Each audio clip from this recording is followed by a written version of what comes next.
So apparently, over the week, the city of DeLand, Florida, enacted a new policy. The city commission voted on it unanimously. This policy prohibits videotaping of interactions between private citizens and public officers in the lobby of the DeLand Police Department. Now, this policy was seemingly brought forth after the incident that occurred in the police department a couple weeks ago, where a First Amendment auditor was conducting an audit inside the police department, and the man was in there for a FOIA request or a public records request. And he felt a need to start a conflict with the man and also push over his camera. Now, the fact that this was voted on unanimously alone is baffling, but the reasons they gave, I feel, were even crazier. They said that this policy was enacted in an attempt to thwart more potentially threatening situations. Because, quote, not only can they be bothersome to public employees, but it can lead to contentious clashes between citizens and activists.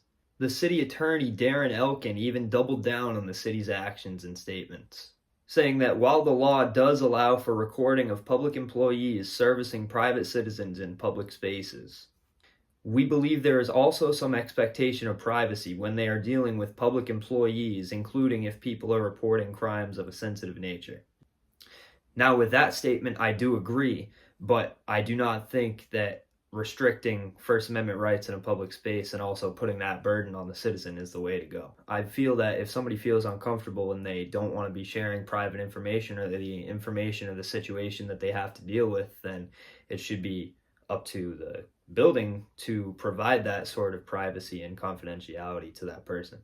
Now, apparently, Bobby Block, the executive director for the Florida First Amendment Foundation, also agrees with me, saying that someone speaking into a microphone through a bulletproof window in the reception area of a police station does not constitute confidentiality, but even if it did, it wouldn't trump the First Amendment. Further stating this is a really, really, really bad idea. On its face, it's unconstitutional, which I couldn't agree with more myself. Elkins, the city attorney, further stated that this is to protect citizens. Apparently, his idea of protecting citizens is picking and choosing which citizens he'd like to protect and taking away the rights of the ones he feels that don't need to be protected. Let me add that same logic to a different situation.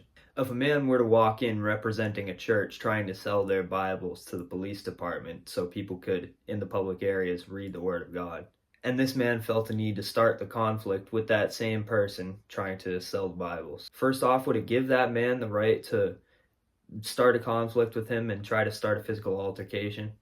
Now, same question goes to the city. Does it give them the right to restrict that man's First Amendment right to express his religious beliefs the way he feels fit? Because somebody else may have some different religious beliefs and they might feel uncomfortable expressing their story, whatever they might be there to talk to, because somebody's in there with a Bible. What about another part of the First Amendment?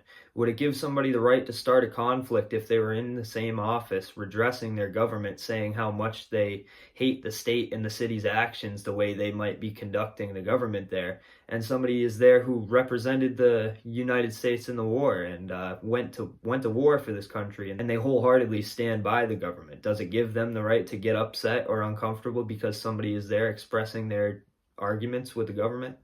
Would it give the city the right to vote unanimously on a new policy restricting people coming in and redressing their own government and expressing their displeasures because it may make other people uncomfortable or may not want them to come in and talk to the government? Just the same way they try to restrict the First Amendment right to speech in other ways, in other public places. The police come up to you if you're swearing or, being loud and boisterous. That can be used as fighting words, of course. I've been through court and dealt with that before. But just like they can't use profanity as disorderly conduct or breach of peace because it's not loud or boisterous and it's just regular words not aimed at anybody, they can't restrict that First Amendment right either. So do I think this policy is going to stick? Absolutely not, especially if people were to go in and try to see how far they're willing to take it. And even if they do want to take the ride for it, I guarantee you in court later it will be deemed unconstitutional. So overall, do I agree with the premise on which this policy was stated? Absolutely, I do. I do believe that people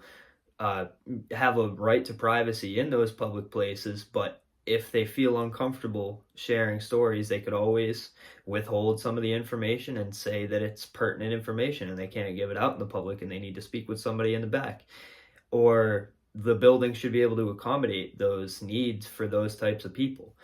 Now, Now, do I think the way going about providing confidentiality and privacy to those people in that situation is taking away rights of Americans and restricting First Amendment rights? Absolutely not. I believe the burden always has been and always will be and always should be on the building themselves or on the state to provide that type of space, to provide that type of confidential space, and it's not in the public waiting areas where many people could be. Now, I'm going to be leaving a link to all the posts and the articles that I've been quoting today, as well as the City of DeLand's either homepage or phone number or email, wherever you can contact somebody to be able to redress the government yourself. So I'm sure a lot of you will have them, but if you have any disagreements or arguments against it, make sure you leave them in the comments. I do respond to a lot of my comments. And if you're not already, this is a great time to subscribe. Make sure you turn on the bell notifications. I'm going to be posting 3 to 5 times a week from now on. I'm back on it. So be ready for the latest and greatest from FAPA.